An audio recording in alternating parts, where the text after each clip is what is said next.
anyway, it was post-apocalyptic, this red light center virtual world. Like, it's populated by like virtual PVC suit wearing subscribers ignoring me because I was clearly in newbie clothes. Every club had the same like pulsing, steamy techno track. It was on in every zone of the game. I'd be like, okay, I'm in this club, don't know anyone here, it's kind of boring, there's only a couple people, gonna move to the next club. Same music. It was really numbing. Finally, my avatar was flirted with and pursued and made out with a guy wearing a ponytail, glasses, and a Fair Isle sweater.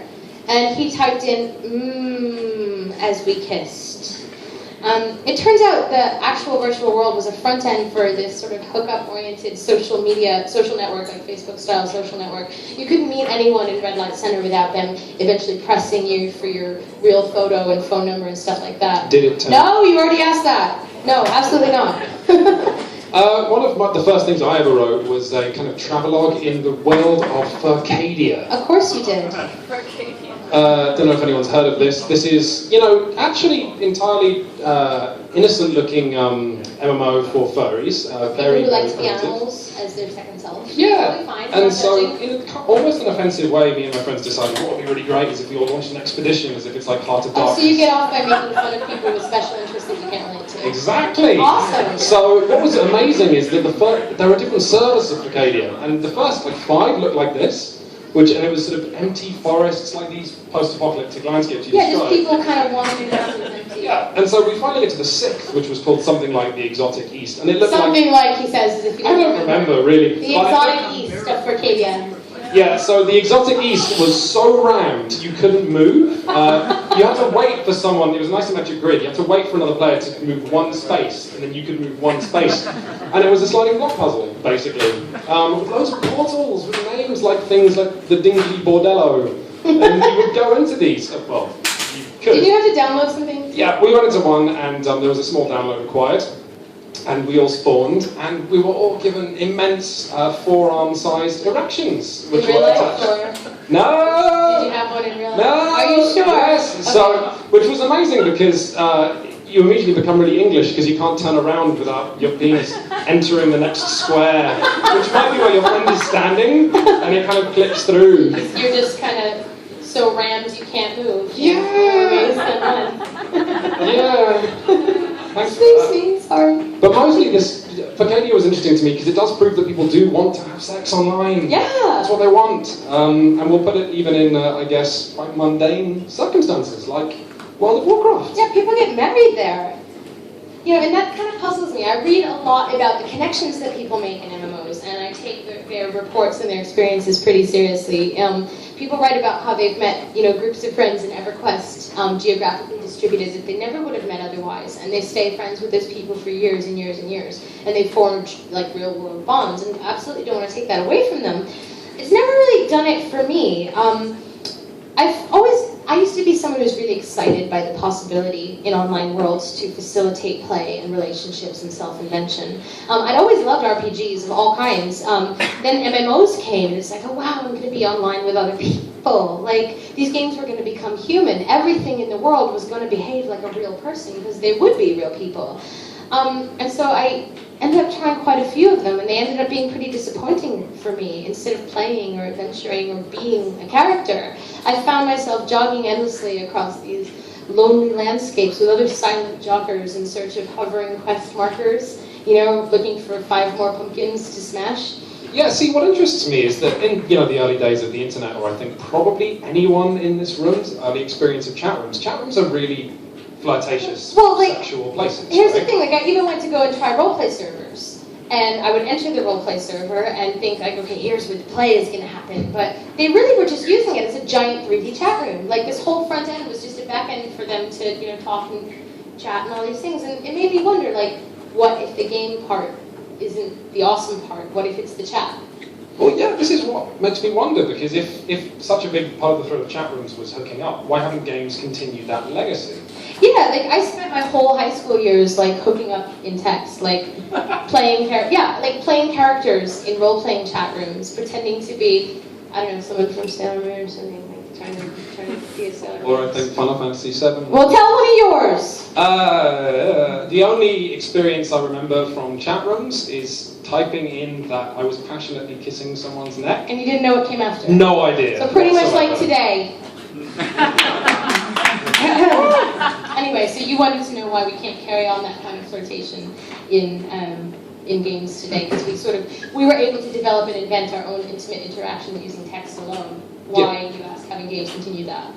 Well, you kind of have a theory that games are very You get your gun, you get your sword, and you beat things with it. Very masculine and solitary thing. Yeah, so that's, I think, reductive but not inaccurate. When I was working full-time at Rock Paper Shotgun, we had a joke that sadly we never did, which is that we would announce it was Men with Guns Week. And every post we would say, we're enjoying the wonderful world of Men with Guns this week. We would change nothing. We wouldn't have to, just constantly referencing it. And that was a wonderful Men with Guns week. What will next week be like? The joke is that every week is Men with Guns week in video games. Yes. I helped you there, I explained it. Thanks, you explained my joke. Yeah. So yeah, games are an overwhelmingly male-dominated field. We know this, it's a tragedy. And the dark forces of marketing tell us that themes of romance and relationships don't play as well.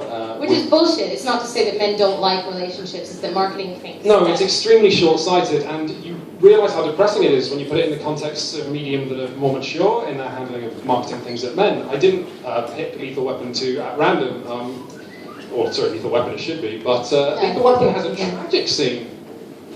Unbelievably moving, and you forget this, that Mel Gibson's character talks to a portrait of his dead wife for a long time, considers suicide, it goes on for minutes, and it brings you to tears. And games just don't really follow that, or a better example, really. Yeah, Lethal Weapon is one of your most sort of action hero-y games you can think of, and even that features an incredibly poignant scene of a man mourning his wife because he still loves her. Right, and Terminator 2 is about a woman trying to create a better world for her son, you know? And then it's never more obvious than in Star Wars, because every single Star Wars movie is bloated with romance, and there are 97 commercial Star Wars video games, not including flash games and mobile games, and maybe a handful contain any romance at all. Yeah, there's a few that may have some romantic subplots, but when you think of Star Wars, you think of love and heroes and romantic storylines. When you think of Star Wars video games, you're like, when can I get a lightsaber? It's a completely different way of thinking in two different media. Yes, absolutely. Are there really 97 Star Wars games? Yes, yes. That wasn't a number that I got from a site. I counted the number of Wikipedia entries myself. Wow. Yeah. So yeah, you always talk about how we focused a lot on narrative in AAA games this year. We had BioShock Infinite, we had The Last of Us games that purported to make a lot out of narrative, but no sex, no romance. Absolutely. Yeah, those stories shifted other ways besides the sexual, that a woman's identity gets defined by the heroic man. They shift just different ways for women to relate to men besides the romance, and that was the innovation. But just to ensure we don't get trapped into some kind of men don't do feelings or men don't talk about relationships subtext, I do want to point out the variety of poignant portrayals of relationships in games that were made by men. Passage, Braid, Facade, Marriage. Did any of them turn you on? No. Being able to talk about relationships isn't the same thing as being able to portray meaningful sexuality as anything other than cheesy melodrama or fan service or whatever is geared at entertaining the dominant supposed teenage boy audience or Quintin. Yeah, I find it pretty hard to think of myself as getting genuinely aroused while I'm holding some chunky, oily console controller. We will get to that later, though. No matter where you're holding it. Yeah. Remember when we reviewed, do we have a slide of it? Tease? We absolutely do. Tease is a board game for swingers. What was it? It was called Games for Tease, Adventure. the liberating game for couples and adults, and it will liberate you like an invading army. Guys from board games can't even talk about sex without bringing up army. Yeah, so I work in board games full time now, and this was an interesting one to be sent. Players circle the board in a kind of circles of hell fashion. You have to drink or remove clothes or draw cards. And these cards are awesome. Hang on, let me bring up a couple. All players must kiss your cheek. That's quite a tame one. Your partner must give you oral pleasure. Get a sheet. You and the player to your right can thrust through the sheet for 30 seconds. Oh, sheet thrusting party. Awesome. What else? You must lick the lips of the player to your right. Yeah, must. Must. No getting out of it. Or our personal favourite, you had to go into the next room, lie under the bed, and then two other players of your choice would go into the room and do whatever they feel comfortable with on the bed. I would just jump on the bed. And break someone's rib. Yeah, maybe.